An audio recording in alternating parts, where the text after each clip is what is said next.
Hi boys and girls, welcome back to Mr. Brakefield Reads. It is Sunday, which means it's our chapter book day, and we are at the very end of Dick King Smith's The Hodgeheg. So we're going to get straight back into chapter 9 now.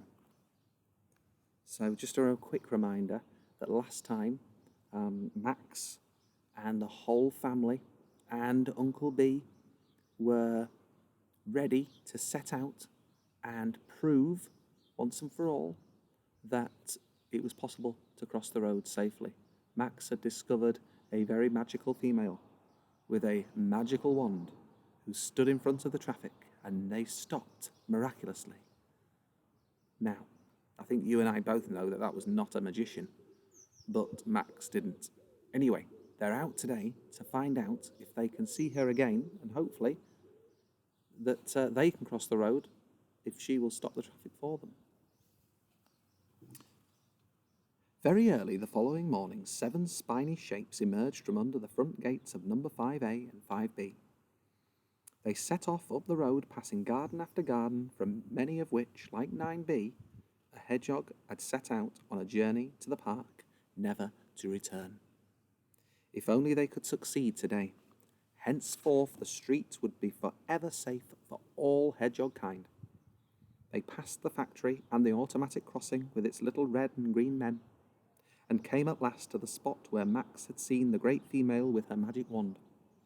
Opposite them, across the street, the school clock showed 6. The hedgehogs concealed themselves in a doorway and settled down to wait. At 8:15, the lollipop lady arrived. Even the earliest children never appeared before 1:30, but she liked to be in good time. She stood stamping her large feet, for it was a crisp morning. She smoothed down her long white coat. There's the scene. There's the lollipop lady in the school opposite.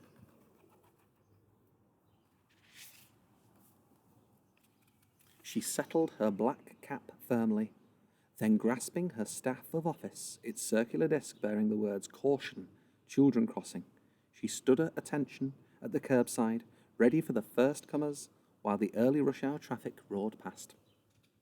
Never, for the rest of her life, did the lollipop lady forget the sight that now met her eyes. Coming along the pavement toward her were 7 hedgehogs in single file. "Surely you're not going to school," said the lollipop lady when they reached her.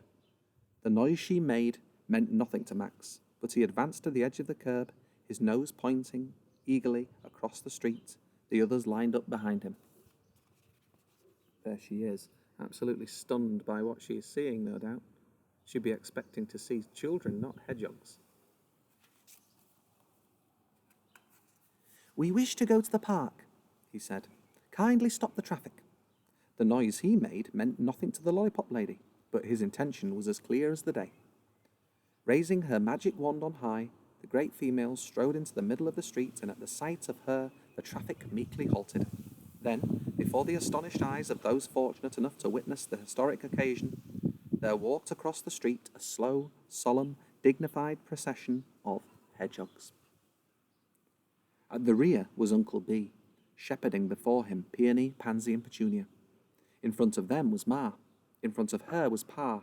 But at the head of the file there marched that pioneer of road safety, Victor Maximilian St. George, a name to be remembered forever by hedgehogs the world over. There they are, all crossing the street in front of the traffic.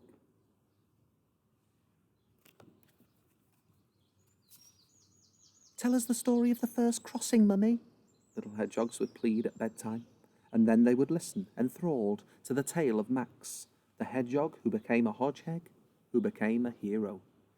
Always the mothers ended with the same words, "and they all crossed happily ever after." Well, that's the end of the book. The Hodgeheg by Dick King Smith, a great book to have. I know that many of you haven't actually read that book, and I hope that you've enjoyed it. There's lots of things you could do after reading it. I'm sure you've all got lots of great ideas. I've seen somebody who's actually made a hedgehog model out of things that they found in the garden. That was Emily in my class, and that was fantastic to see.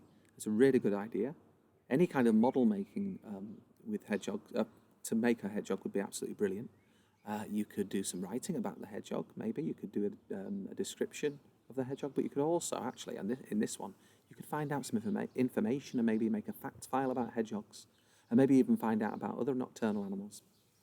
But anyway, on Wednesday, this coming Wednesday, instead of starting a brand new book, what I'm going to be doing is putting up a very special video. I'm not going to tell you much about it now, but it will certainly be worth seeing. Okay? I will send an email out, I think, to mums and dads just to let you know exactly what it is all about. But on Wednesday, we've got a very special video, and you're going to need your memories, and you might need a little bit of help from mums and dads as well, perhaps. But anyway, for now, stay safe and happy reading. Goodbye, boys and girls.